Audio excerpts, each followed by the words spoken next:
লন্ডনের সবচেয়ে বড় স্যান্ডউইচ ফ্যাক্টরিতে 1 বছর 1 মাস আমি কিভাবে রাপ তৈরি করেছিলাম এটাই সব তোমাদের সাথে আজকে শেয়ার করব। আসসালামু আলাইকুম মাই ভিউয়ার্স, তোমরা সবাই কেমন আছো?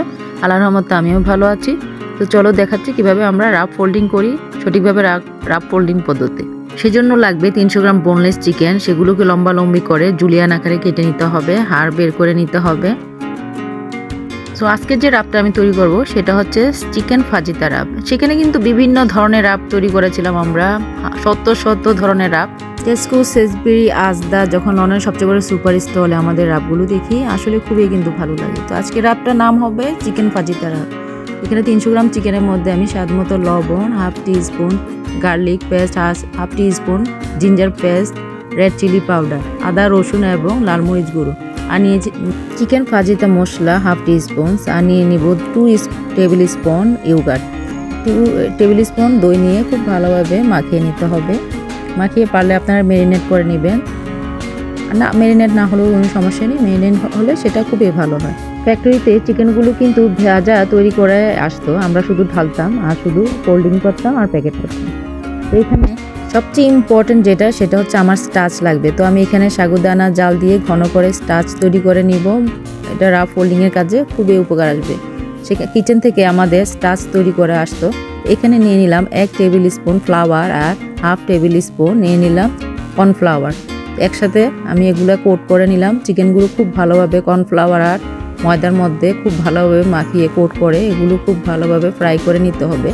ডিপ ফ্রাই করে নিয়ে উঠিয়ে নিতে হবে। উঠিয়ে কিছুক্ষণ ঠান্ডা করে নিতে হবে। ঠান্ডা করে ছোট ছোট করে পিস করতে হবে ফাজিতাগুলো, তা না হলে খুব রাপ শক্ত হয়ে যাবে। রাপ বাংলাদেশে এটাকে আমরা শর্মা বলি, এখানে এটাকে রাপ বলে। এতে বিভিন্ন ধরনের নাম থাকতে পারে। এখানে কিউকাম্বার যেটা ব্যবহার করা হয় সেটাতে আমরা মাঝের যে অংশটা সেটা আমরা ফেলে দিই। কেন যেন ফেলে দেয় সেটা আমি জানি না, হয়তো বা ওয়াটার কামিং আউট হয় সেজন্য।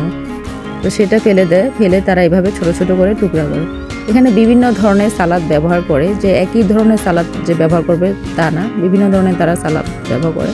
আপনার বাসায় খুব বড় আকারে পাতলা রুটি করে নিতে পারেন, তা না হলে প্যাকেট এই ধরনের রাপ কিনে নিয়ে আসতে পারেন, ফ্রোজেন রাপ।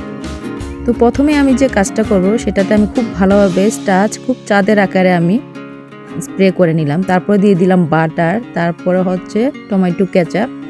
এক মেশিন থেকে এগুলো পড়তো আর এক একজন এক একটা স্প্রেড করতো। তো এখন বাটার, টমেটো কেচাপ, তারপরে মেয়োনেজ স্প্রেড করার পর দিয়ে দিলাম চিকেন ফাজিতাগুলো, তারপরে কুচি করা লেটুসগুলো দিয়ে ভিনেগারে ভিজানো রেড ক্যাবেজ ও শসাগুলো দিয়ে দিলাম। এখন হচ্ছে ফোল্ডিংয়ের পালা। এভাবে আমি আস্তে করে দেখাচ্ছি। আমরা যেহেতু 3-4 সেকেন্ডের মধ্যে একটা রাপ করে ফেলেছিলাম, যারা সিনিয়র ছিল অনেক পুরনো তাদের কাজ ছিল রাপ মেকিং করা আর হচ্ছে প্যাকেট করা। রাপ ফোল্ডিং কিন্তু হয়ে গিয়েছে, দেখেন এটা কিন্তু কখনোই খুলবে না। তো আমার চ্যানেলটা যদি ভালো লেগে থাকে লাইক সাবস্ক্রাইব করে দিবেন, আর যদি ফেসবুক পেজ হয় একটা ফলো দিয়ে দিবেন। এভাবে আপনাদের সুবিধার জন্য আরেকটা ফোল্ডিং করে দেখাচ্ছি আমি। এভাবে ফোল্ডিং করে আমরা মাঝখান দিয়ে কেটে নিতে হবে। মাঝখানে কেটে প্যাকেটে আমরা ঢুকিয়ে তারপরে ডেলিভারিদের কাজ হচ্ছে ডেলিভারি দেওয়া। বিভিন্ন শপে বড় বড় গাড়ি দিয়ে তাদের কাজ হচ্ছে ডেলিভারি। এভাবে কেটে আমরা টাচ করে প্যাকেটে এভাবে ঢুকিয়ে ফেলি। বাস হয়ে গেল আমার রাপ। তো আপনারা সবাই ভালো থাকবেন। আল্লাহ হাফেজ, বাই বাই, টাটা।